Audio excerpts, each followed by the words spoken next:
هتكلم في الفيديو ده عن العربية الأكثر شهرة وتداول وبيع واعتمادية في مصر. قبل ما اتكلم في الفيديو، قبل ما اقول تفاصيلها، وقبل ما اقول ايه هي نوع العربية، اعمل لايك للفيديو ولايك للقناة، ولو عجبك الفيديو اعمل لايك وشير، وشوف الفيديوهات اللي فاتت والفيديوهات اللي جاية.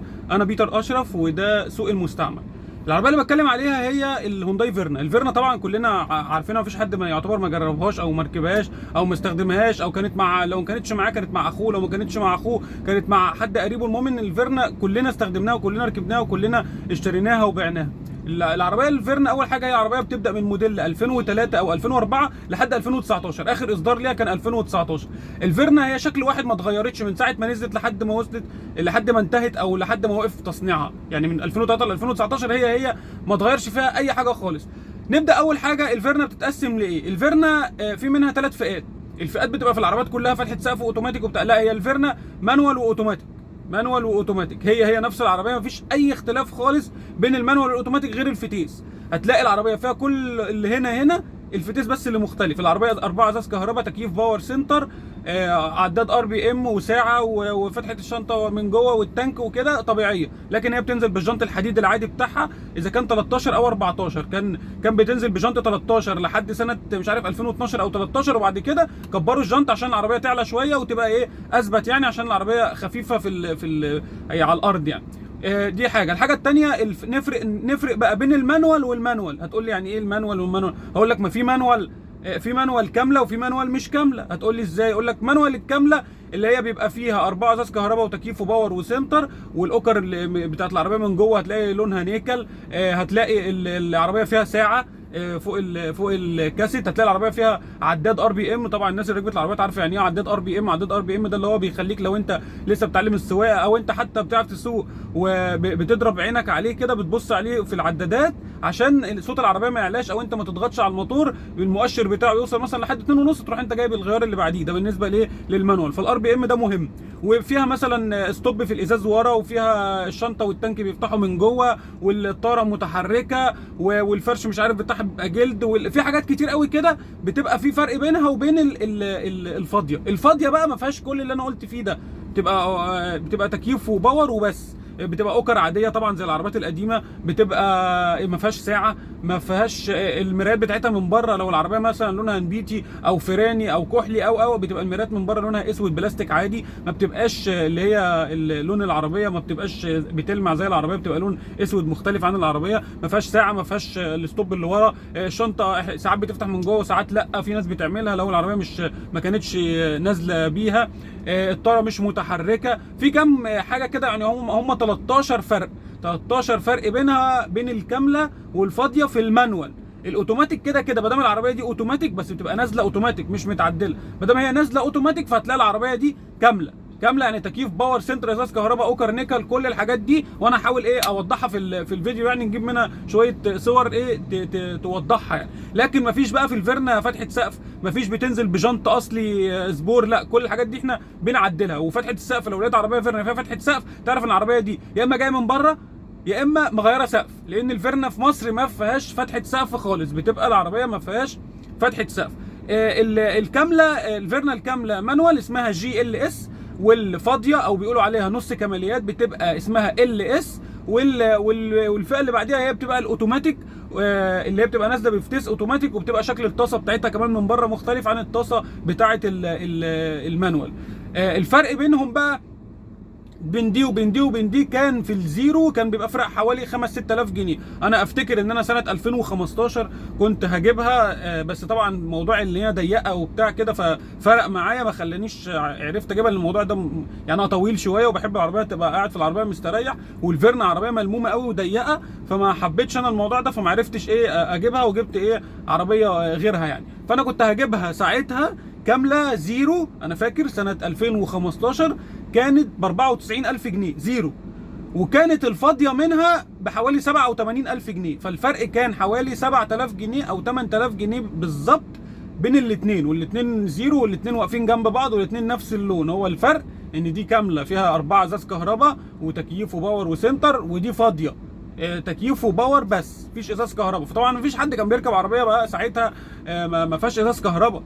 انت بقى لو بتشتري عربيه فيرنا مستعمله دلوقتي وليكن 2007 2006، عشان الموديلات دي كانت لسه فيها الفيرنا ما كانتش انتشر قوي فيها اللي هي تنزل كامله يعني، لكن صعب خالص تلاقي عربيه من بعد 2013 مش كامله. معظم العربيات اللي يعني 90% من العربيات اللي كانت بتتباع في المعارض كانت بتبقى الكامله، كانت الفاضيه كانت قليله قوي في المعارض، يعني كانت تبقى نسبه 1/10 يعني. فلكن الموديلات اللي هتلاقي فيها العربيه فاضيه هي الموديلات اللي هي القديمه، اللي هي 2004 2005 2006، اللي هي الكوري الاصلي، اللي هي كلها على بعضها كوري، ما فيهاش صيني ولا مصري زي الموديلات اللي من بعد 2010 و2011. هتلاقي الشكل القديم ده، هتلاقي الناس يعني صاحبها مش عايز يستغنى عن العربيه وعجباه وفي نفس الوقت عايز يعدلها. فانت لما تيجي تشتريها منه او هو عارضها للبيع ويقول لك فيها ازاز كهرباء، شغل دماغك، بص للفرش بتاع العربيه من الجنب، شوف الاوكر بتاعته نيكل ولا لا. هو ممكن يكون جايب 4 فروش اللي هم بتوع البيبان ومغيرهم بالمكن بتاعهم وبتاع عشان يعدلها يعدلها كامله، مش هيعرف يعمل حاجه في حاجات ثانيه هو مش عارف يجيبها. لو عدل العداد بتاع الار بي ام مش هيعرف يعدل الساعه، لو عدل الساعه مش هيعرف يجيب الستوب اللي ورا. المهم ان انت هتوصل لحاجه من الحاجات دي تلاقيها مش موجوده في العربيه، تعرف ان العربيه دي فاضيه وهو مكملها، ما عنديش مشكله ما دام العربيه سليمه اشتريها منه وهي فاضيه وهو مكملها صارف عليها، بس ما يخلكش تتعامل مع العربيه كتمن ان هي عربيه كامله. لا، قول له تفرق، انا لما اجيبها كامله على ابوها هي نازله كده غير لما تكون هي متعدله، يعني تريحني في سعرها شويه، او هتبقى فيها فرق بينها وبين الثانيه. ما تكونش الكامله مستعمله مثلا عامله 160,000 جنيه والاقي واحده فاضيه هو مكملها وعامل فيها شويه حاجات وطالب 160,000 جنيه برضه. لا، طب ما انا اجيب الكامله اللي هي نازله زي ما هي، ولا لاعب في حاجه، ولا معدل في الطابلو عشان الساعه، ولا مغير العدادات عشان الار بي ام، ولا مغير ال4 فروش بتوع العربيه راميهم وجايب 4 تانيه وهتلاقي ال4 مش متقفلين كويس ومش راكبين قوي ومش عارف ايه، والستوب اللي ورا اللي في الازاز مش موجود. كل دي حاجات كماليات مش اساسيه، بس ما دام انت هتشتري والفيرنا عربيه يعني يعتبر عربيه اقتصاديه او عربيه على قدها، فعلى الاقل تبقى فيها ازاز كهرباء. يعني انا مش طمعان انا مش عايز فيها سبويلر على الشنطه، ولا عايز فتحه سقف، ولا عايز سنسور، ولا عايز جنط 16، ولا عايز الحاجات دي كلها اللي موجوده في الكيا والكورولا والالنترا وبتاع. بس على الاقل تبقى 4 ازاز كهرباء، تبقى مريحه شويه، تبقى فيها ساعه على الاقل، فيها ار بي ام، فيها عداد مش عارف ابص عليه، فيها المرايات مش عارف ايه كده، الحاجات اللي احس ان انا راكب عربيه. اي نعم هي عربيه اقتصاديه وعربيه بتاعت الشعب وكل حاجه، بس انا دافع فلوس. فلو هجيب عربيه بقى كامله قدامي عربيه قصدي سوري عربيه نص كماليات، اعملها معامله النص كماليات، اخدها منه حنينه شويه، عشان انا لو حبيت اعدل الحاجات دي هتصرف معايا. ال4 فروشه بالمكن بتاعهم ممكن يعملهم 6-7 آلاف جنيه لوحديهم، غير ان انت ممكن تغير العداد عشان تحاول تخلي العربيه بتاعتك زي عربيه صاحبك الكامله.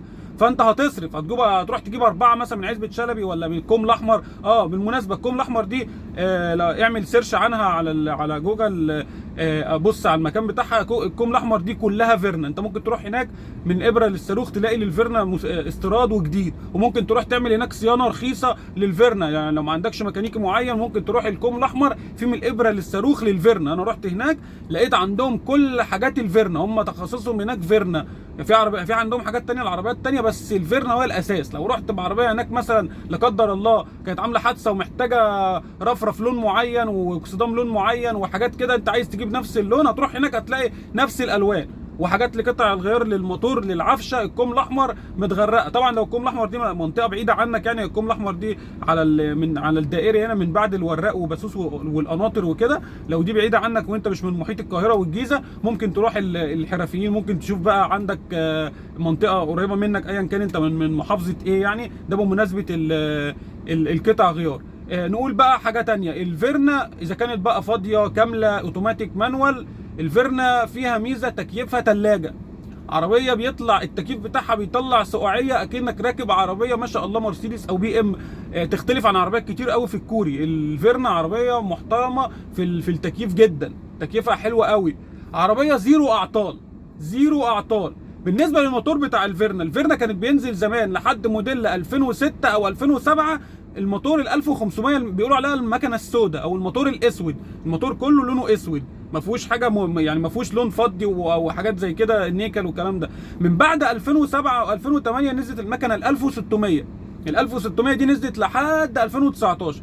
فانت لو صدفتك عربيه موديل 2012 2013 وتبص على الموتور بتاعها لقيت المكنه السوداء او المكنه ال 1500، اعرف ان العربيه دي مغيره موتور. واحتمال كبير بتوع الفيرنا بيستغلوا موتور الفيرنا عشان موتور الفيرنا غالي، وبيروحوا يجيبوا موتور افانتا.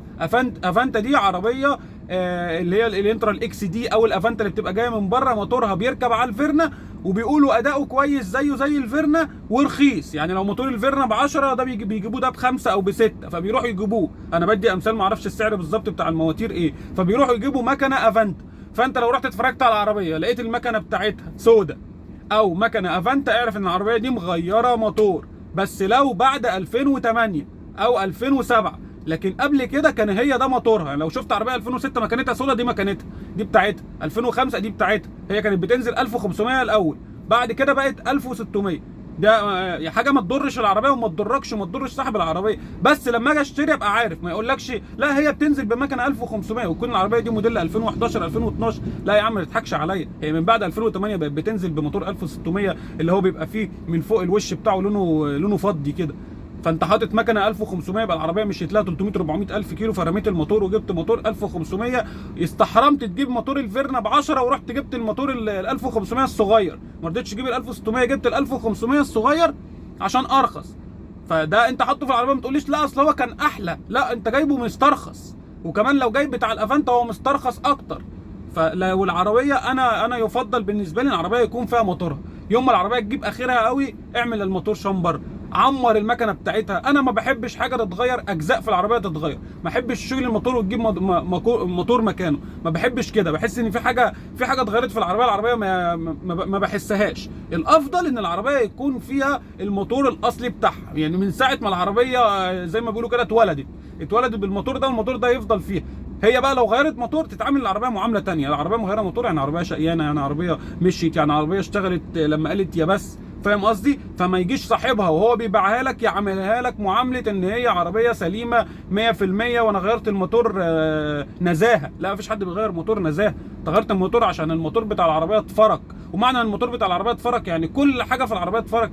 ما العربيه مغيره موتور يعني العربيه مشيت كتير، يعني العربيه ممكن يكون فيها برومه من تحت، ممكن تكون عامله حوادث، ممكن التكييف بتاعها اتبهدل، الصالون بتاعها اتبهدل، عفشتها متدمره. مع عربيات هي العربيه كلها لو الموتور شقي يعني العربيه كلها شقيت. ما هو الموتور ما كانش بيشتغل لوحده، الموتور بيشتغل بكل حاجه في العربيه. ما دام الموتور اتغير كل حاجه في العربيه اكيد عايزه تتغير. لو ما اتغيرتش يعني لا هتلاقي كباس، تلاقي دينامو، تلاقي الحاجات دي، هتلاقي الصالون بتاع العربيه اتبهدل، تلاقي التابلو بتاع العربيه متبهدل متجرح مش عارف ايه من الاستعمال.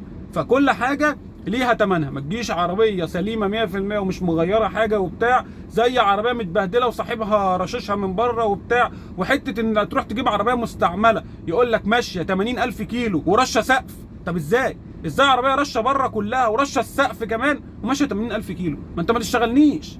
ايه اللي هيخليك ترش السقف؟ ومحدش يقول لي اصل السقف ده اتجرح، السقف ده وقع عليه مشبك واحده بتغسل فاتجرح فرشيته. مفيش حد عبيط، مفيش حد اهبل، مفيش حد بيرش السقف وهو عارف ان السقف ده بيقلل من قيمه العربيه، الا لو السقف فعلا حصل له حاجه وصاحب ووداه عند سمكري محترم عرف يلمه. بس لازم يترش لان السقف كان عليه بقى حموات والحامات وحاجات وبتاع، بس رش. مش معنى ان هو رش السقف العربيه تبقى عامله حادثه، بس رش سقف. محدش طبيعي بيرش سقف. تلاقي عربيات بقى لها 15 16 سنه محدش بيجي ناحيه السقف. ليه؟ عشان احنا عندنا كمصريين عندنا عقده من حته ان العربيه تبقى رشه سقف او العربيه تبقى رشه اساسا. انا اصلا واحد من الناس ما بحبش اشتري عربيه غير لما تكون فابريكا بره وجوه كلها. ما دام فابريكا بره وجوه كلها يبقى العربيه دي ما اتخبطتش قبل كده، ما عملتش حادثه. لكن رشت انا مش عارف بقى، وممكن تكون مغيره باب. انا ساعات بعدي عند سمكري الاقيه موقف جنبه عربيه بتتعمل مركب لها اكسدام لونه نبيتي ورفرف اسود ورفرف الناحيه الثانيه اخضر والعربيه لونها فضي. عم جايب رفرف من هنا على اكسدام من هنا على رفرف من هنا. تيجي انت ترش العربيه كلها فضي. ما شفتش انت حاجه بقى، انت مش عارف حاجه. هيقول لك انا كنت رش العربيه كلها من بره نظافه من التكاليح وهي مغيره اكسدام وكبوت ورفرفين ومش عارف ايه، والبوهيه دارت على كل الكلام ده. فعشان كده انا ما بحبش اشتري عربيه غير لما تكون فابريكا بره وجوه. هتشتري عربيه رشه بره، هتشتري عربيه رشه بره بثمنها. هتشتري عربيه مش رشه بره بثمنها. هتشتري عربيه رشه بره كله بثمنها. والله لو هتشتري عربيه مغيره نص او سقف بثمنها برضه، بيبقى ثابته في المرور وبثمنها. العربيه بتبقى نص ثمنها. لو هي ثمنها 200,000 جنيه ومغيره سقف ومظبوط في المرور هتاخد العربيه دي ب 110 ب 115. لكن يعني الافحت من كده دلوقتي يعني بتلاقي واحد عربيته مغيره نص او مغيره سقف وثابته في المرور وطالب فيها سعر بتاع سعر عربيه اصلا سليمه. فاللي هو يعني ربنا يرحمنا.